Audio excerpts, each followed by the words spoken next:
সবার উপরে মানুষ সত্য, তাহার উপরে নেই। সে মানুষের পদধূলিতে দীঘা আজকে পবিত্র হয়ে উঠেছে। তাই আমি চাই যে রাজ্য সম্মেলনটা এরপরে যে করবেন বলছেন, দীঘাতে যদি করেন আরো ভালো হয়। আমার প্রস্তাব থাকলো, তবে আমি জানি না আপনারা করতে পারবেন কিনা, জানি না। কোথায়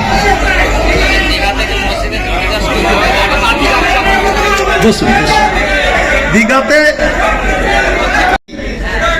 রতনপুরে বলছি, রতনপুরে যে মসজিদ আছে সেই মসজিদে আমরা জায়গা দিয়েছি।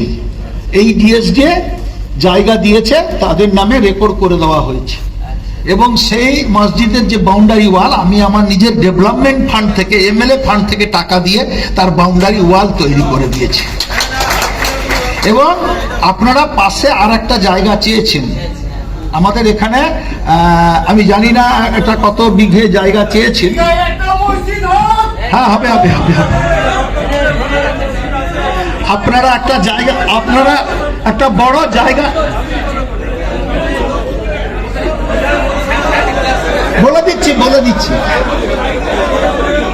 বলে দিচ্ছি।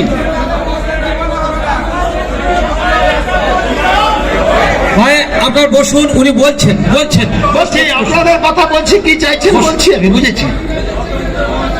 আমাদের আপনাদের রতনপুর আছে, সেই জায়গাটা আপনারা চেয়েছেন।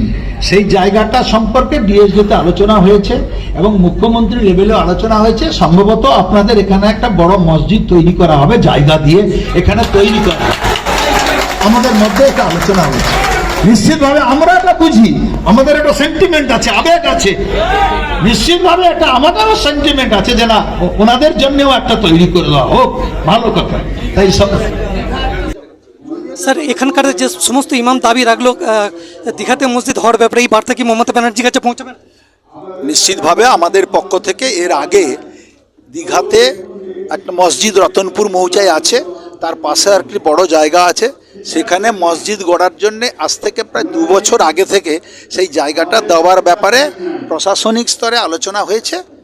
আমরাও চাই যে এই জায়গা ওনাদের, আপনাদের মানে ট্রাস্ট কমিটিকে দেওয়া হোক, মানে আপনাদের যে ইমাম এবং চ্যারিটেবল ট্রাস্ট আছে সেখানকার দেওয়া হোক, তারা ভালো করে বড় করে মসজিদ তৈরি হোক।